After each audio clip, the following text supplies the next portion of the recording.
Assalamualaikum warahmatullahi wabarakatuh. Saya Lisa Ramadhani, NIM 170441100096 Prodi Sistem Informasi akan mempresentasikan proposal skripsi saya yang berjudul Aplikasi Sistem Pakar Diagnosa Penyakit Jantung Menggunakan Metode Naive Bayes berbasis web. Nah, mengapa saya membuat aplikasi tersebut? Nah, ini dilatar belakangi oleh di mana jantung itu merupakan salah satu organ penting pada makhluk hidup, yang mana fungsi jantung sendiri yaitu untuk memompa darah ke seluruh tubuh. Apabila fungsi jantung tersebut tidak berjalan dengan baik, maka dapat menyebabkan aktivitas terganggu, bahkan dapat menyebabkan kematian. Kemudian pengetahuan dan informasi yang minim membuat masyarakat kurang peduli terhadap kesehatan jantung dan enggan untuk memeriksakan kesehatan jantungnya ke dokter spesialis jantung lantaran biaya yang mahal. Tidak meratanya tenaga medis spesialis di daerah pedesaan juga menjadi faktor penyebab masyarakat pedesaan kesulitan dalam memeriksakan diri akan kesehatan jantungnya. Meluasnya penggunaan teknologi di masyarakat membuat kemudahan dalam berbagai bidang, salah satunya sebagai alat komunikasi dan untuk mendapatkan informasi.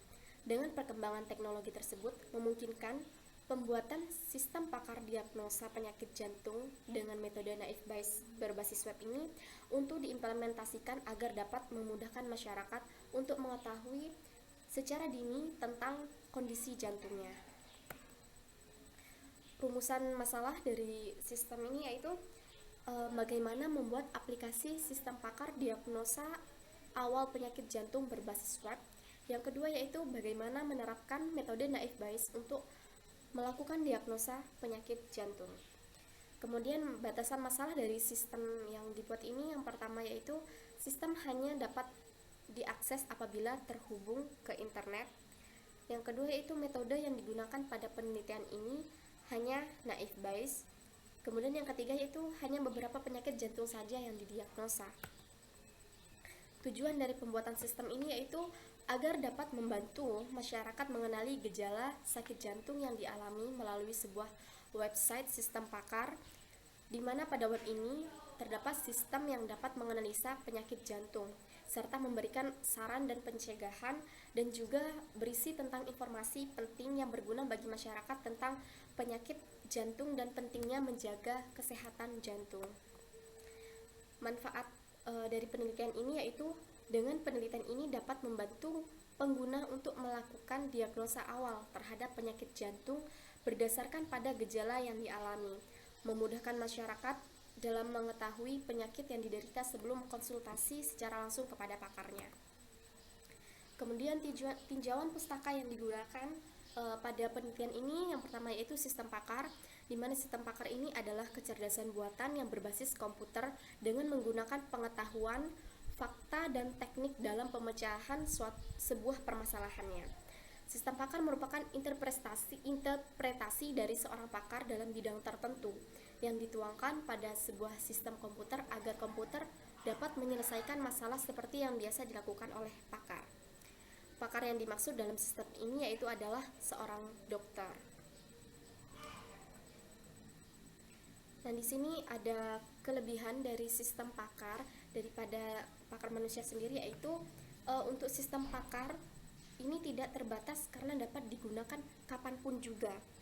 Yang kedua yaitu dapat digunakan di berbagai tempat, sedangkan untuk pakar manusia itu kan hanya bersifat lokal dan pada satu tempat saja di mana pakar itu berada.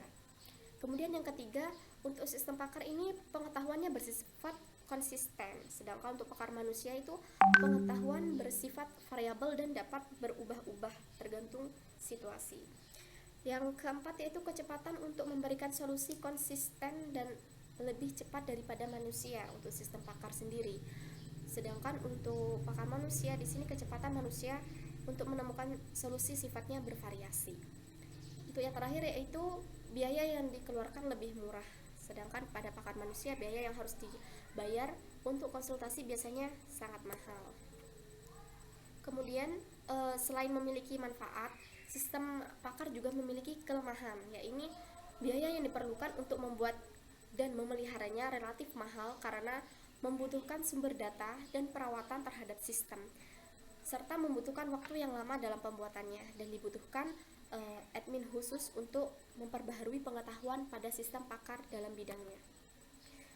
Tinjauan pustaka yang kedua yaitu tentang penyakit jantung. Penyakit jantung di sini merupakan penyakit yang dapat menyerang siapa saja, tidak melihat dari segi usia, jenis kelamin, bahkan ras.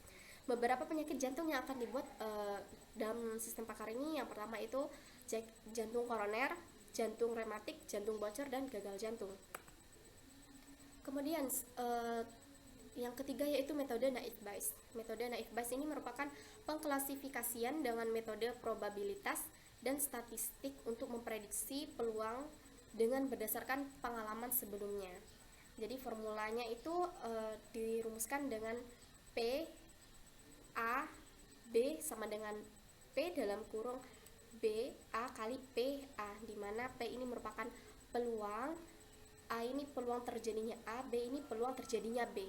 Kemudian langkah-langkah dalam menerapkan metode Bayes dalam sistem pakar adalah dengan menginputkan gejala-gejala yang diketahui oleh user atau pasiennya.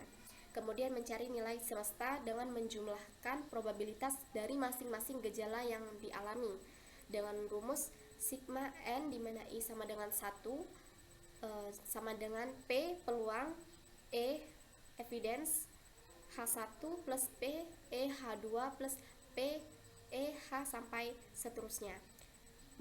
Setelah diketahui hasil penjumlahan dari rumus yang telah disebutkan tadi, kemudian menghitung nilai probabilitas hipotesis. Di sini dengan rumus PHI, di mana peluang hipotesisnya sama dengan P E hipotesis sigma P E hipotesis N sama dengan 1. Setelah mengetahui hasil dari peluang hipotesis tadi, kemudian langkah selanjutnya yaitu menghitung nilai probabilitas dari evidence. Nah, dengan rumusnya peluang evidence sama dengan sigma n K sama dengan 0, P hipotesis atau peluang hipotesis dikali P peluang evidence tegak hipotesis.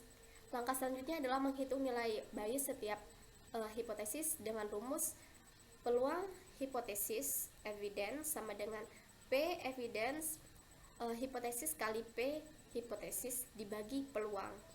Setelah mendapatkan seluruh nilai PHI, maka langkah selanjutnya adalah menghitung total nilai Bayes dengan rumus Bayes I sama dengan Bayes 1, Bayes 2, dan Bayes seterusnya.